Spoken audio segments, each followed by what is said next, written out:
Tionghoa, dan ada pendatang besar dari Jawa dan Madura, yang mana ini diakibatkan oleh transmigrasi di fase atau di masa Orde Baru.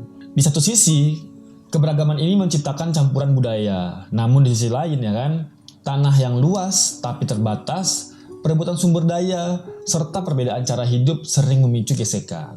Nah, yang mana karena gesekan tersebut ya kan, salah satu konflik etnis terbesar dalam sejarah Indonesia modern adalah konflik Dayak melawan Madura. Gesekan ini sudah ada sejak 1960, tapi memuncak hebat pada tahun 1997 sampai 1999 di daerah Sambas dan sekitarnya ya. Jadi memang lebih terkenal tuh di daerah Sambas gitulah. Nah, dalam banyak catatan juga nih ya kan, konflik ini dipicu oleh kasus kriminal kecil. Ada perkelahian, ada bentrokan antar individu, namun yang membuatnya meledak menjadi sebuah perang terbuka adalah ketika kabar itu meluas, ditambah dengan rasa sakit hati yang menumpuk selama puluhan tahun.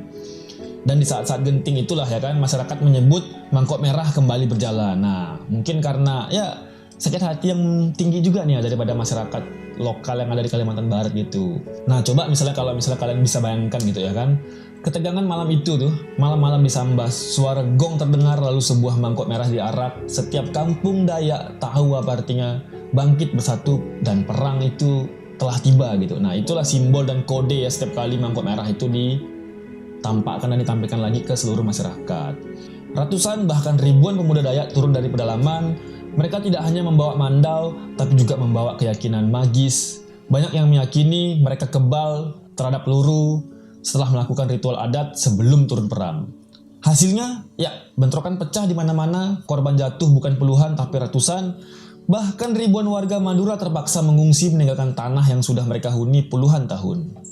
Jalan dipenuhi asap, rumah-rumah terbakar, mayat berkelimpangan. Itu adalah salah satu tragedi kemanusiaan yang paling kelam dalam sejarah Indonesia modern. Mangkok Merah menjadi semacam alarm perang. Bahkan di luar Kalimantan, orang mendengar cerita ini dengan bulu kuduk yang ya mungkin berdiri gitu ya, karena merinding juga gitu ya kan.